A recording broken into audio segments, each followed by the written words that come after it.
Leaker Copite on Twitter has revealed some details regarding NVIDIA's next-gen microarchitecture, Blackwell. Taiwanese publication DigiTimes also published a report on NVIDIA using TSMC 3nm in 2024 for Blackwell, while Copite also claimed that Blackwell will be chiplets-based, at least as far as the data center is concerned. All of these rumors have left the PC enthusiast community hyped over Blackwell, but is the hype justified? Let's put all of the information out there into context and form a general picture of what the RTX 5000 series from NVIDIA will look like. I suspect it won't be as spectacular as some are hoping.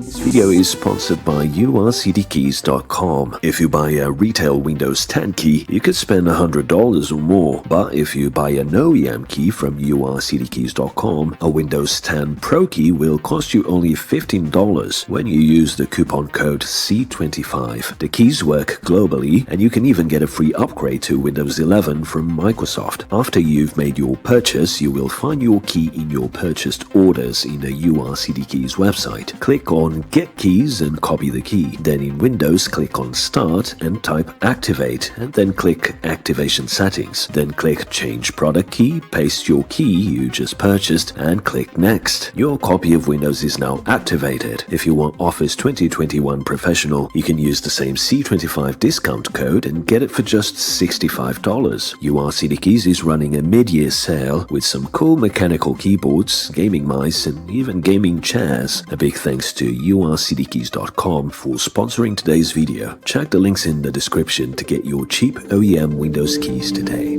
The first thing to consider is if these MCM rumors are for the data center GPU alone, or if they pertain to gaming also, as some have suggested. As AMD has shown with the 7000 series, it's still too early for chiplets when it comes to the gaming market. You need the right balance between cost, performance, and packaging availability for it to make sense. And on the scale that NVIDIA sells gaming GPUs, I honestly doubt that they will be releasing a chiplets-based gaming GPU just yet. Back in March, NVIDIA did publish a patent on chiplets-based GPUs for AI and HPC. The concept there being of adding a parallel processor in one die and a memory system module in another die, using an on-package link to connect them. This system is designed to create a more modular and flexible GPU environment for the data center, where deep learning and HPC can coexist in a parallel processing subsystem. The package comes in two flavors, one in a 2.5D configuration like the current H100, and another more interesting in a 3D configuration with the deep learning GPU die stacked on top of the HPC die, both having access to HBM memory. The idea here is to make better use of memory, seeing as these two types of compute have completely different memory requirements. In deep learning, where there's a requirement for higher bandwidth, a package can be configured with more cache that can be accessed via ultra-high bandwidth links to reduce bottlenecks that you would see in a converged architecture. In other words, NVIDIA would have a die specifically optimized for data transfer and deep learning processing. When it comes to gaming, however, the need to deliver results in 16 milliseconds or less will always make it difficult to manage memory accesses and data transfers. The ideal GPU would have lots of cache, but also lots of HBM memory, and all on package. But that would cost an absolute fortune, completely out of reach of the target audience for gaming. So a balance needs to be struck.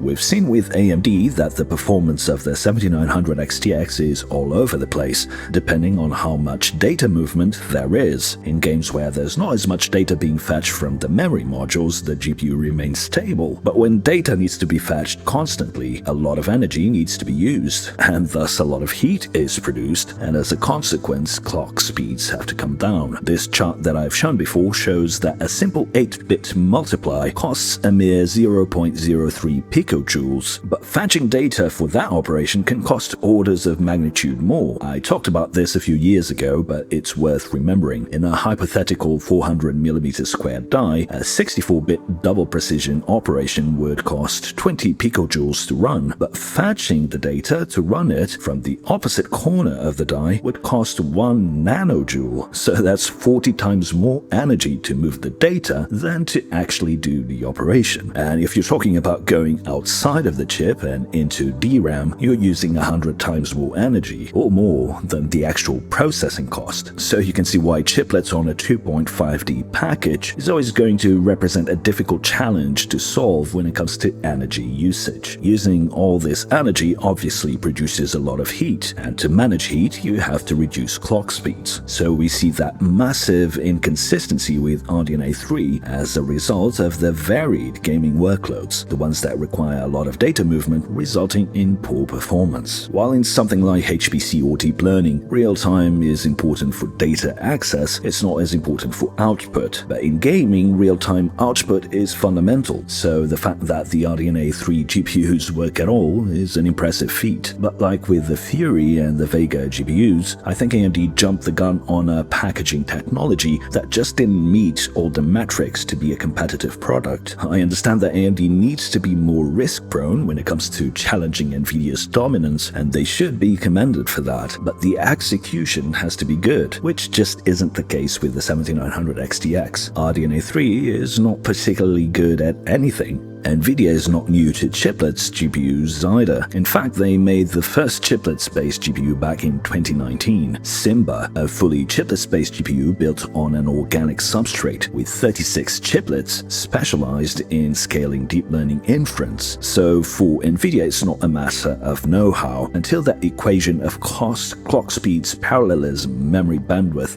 and especially data movement makes sense for gaming, I don't think NVIDIA will move to chiplets in the gaming space. For HPC and deep learning, sure, I think Blackwell will likely move to chiplets, but for gaming, I don't think so. EDRAM advances could tip the scales towards a chiplets design, if we can see a 1 gig of on-package last-level cache, for instance, but I doubt that's anywhere near ready, not for the 5090 at least. Now, looking at CodePike's numbers, assuming they are correct, we see that the 5090, presumably based on GB202, would have a render configuration of 192 SMs, so that's 24,576 CUDA cores, which is 50% more than the 4090. It's unclear if this GPU would be the fully unlocked version of GB202, though. I think this 50% is comparing the full GB202 to the cut-down AD102 that's on the 4090, and not the full die. I think against the full die, it would be more like 30% more CUDA cores. The top 59 SKU would feature 32 gigs of GDDR7 on a 512-bit bus, with the R2 cache going up to 128 megs.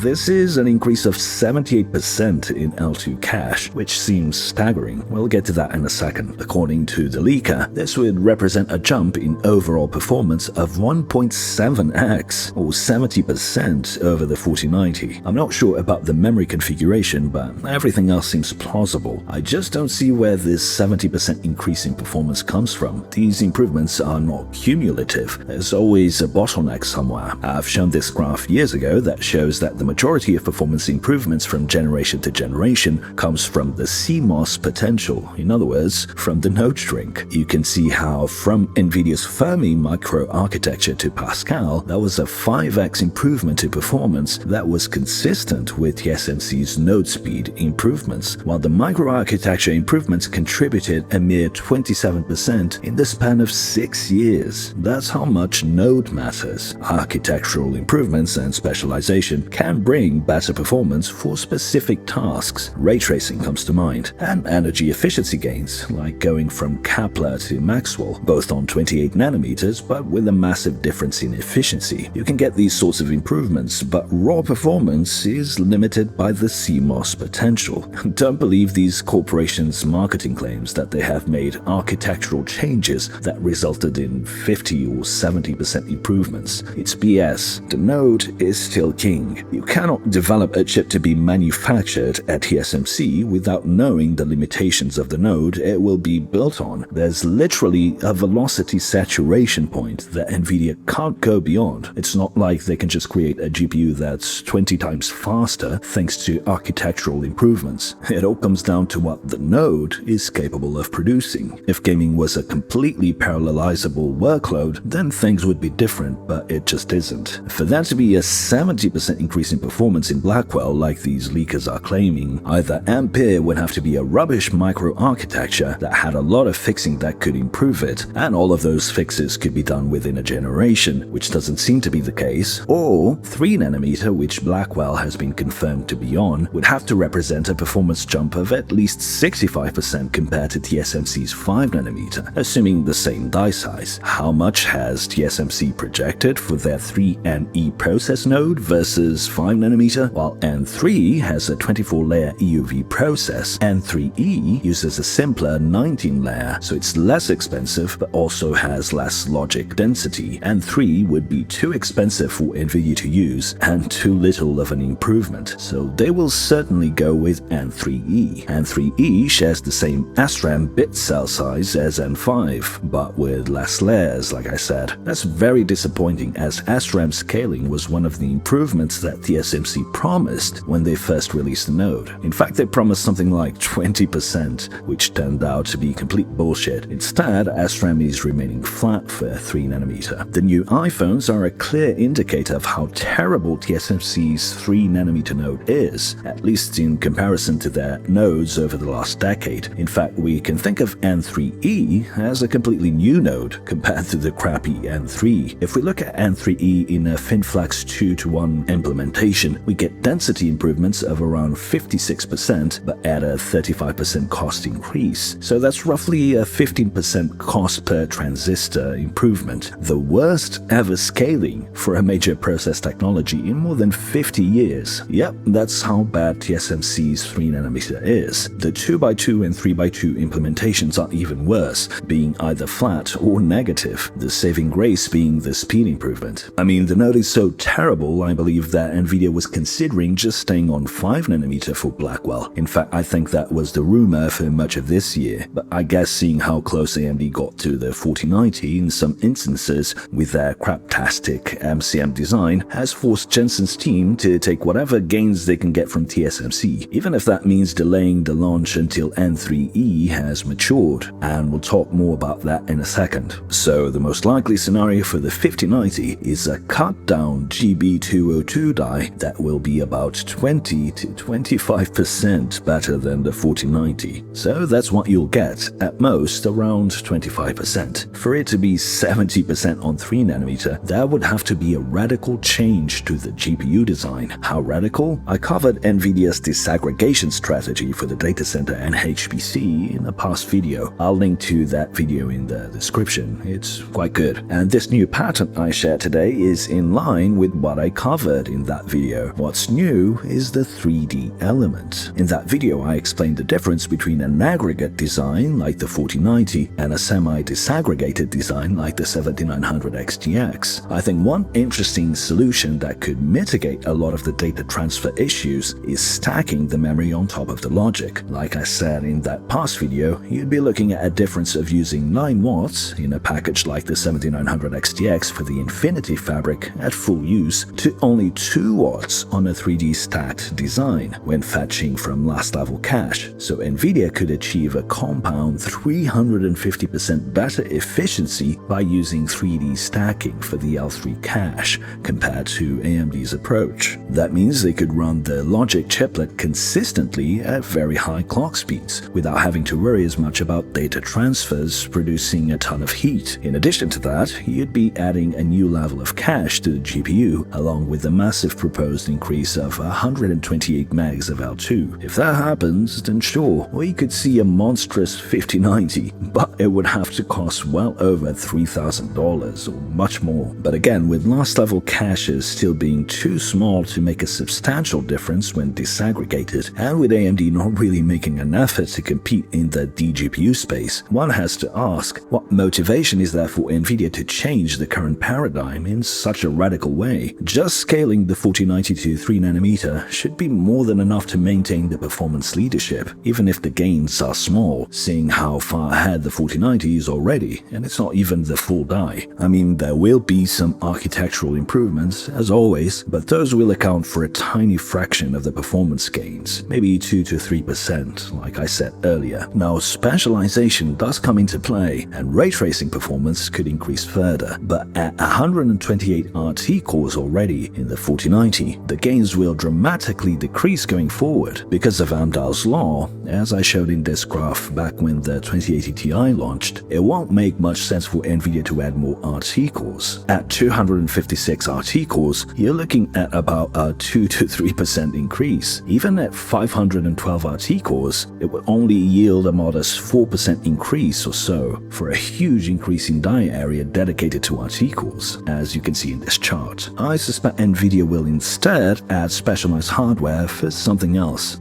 While very unlikely, moving the last level cache to stacked chiplets could be a bold move that would reduce energy consumption while increasing cache significantly, and boy do I hope that NVIDIA does something crazy like that. But there's a catch. Because TSMC's N3 was such a fail, customers have had to decide to either stay on 5nm for their next-gen products or wait for N3E. And N3E, in terms of volume, will only be reasonably available when the Arizona fab is complete. And all of this is happening during the AI bubble, remember, where NVIDIA, AMD, and Amazon are all waiting in line to produce more advanced AI chips to meet the crazy demand. According to a report from Taiwanese website money.udn.com, NVIDIA is already TSMC's largest CoWoS customer, so that's the chip-on-wafer-on-substrate packaging technology that allows for packages like the H100 GPU to exist. NVIDIA accounts for 60% of the CoWoS production capacity. Currently, TSMC can only produce 12,000 CoWoS units per month. That's to cover the A100, H100, and AMD's MI300, as well as Broadcom's and Amazon's own chips. To meet current demand, they will have to increase production to 30,000 CoWoS units a month. Only by the second half of 2024 will current demand be met at best. How on earth would there be capacity for an advanced package for the 5090 then? So given all this, the most likely scenario is that NVIDIA will delay its high-end GPU release to early 2025 so that it can at least launch with a few units and at a tenable price. They will for sure tout massive performance gains, but they will be with DLSS 3.5 or 4 and ray tracing on very controlled scenarios. But the real gains will be at best around 25% versus the 4090. That could be a price increase to compensate for TSMC's high prices given the constrained capacity and high demand, but I doubt it will reach $2,000, especially given the poor performance increase. And I think once the capacity increases and the node matures, we will see a 5090 Ti with a GB202 die fully enabled. Then we will see a super release on N3X, which will be the high-performance node that will correct all of this TSMC 3nm mess, probably in 2026. AMD just doesn't have the clout to get enough capacity to compete even if they had a huge GPU coming, but their move to chiplets might prove effective, given that with less wafers, they will be getting more for their money, and they might get a larger slice of the market based on availability alone. Honestly, if I were in AMD's shoes,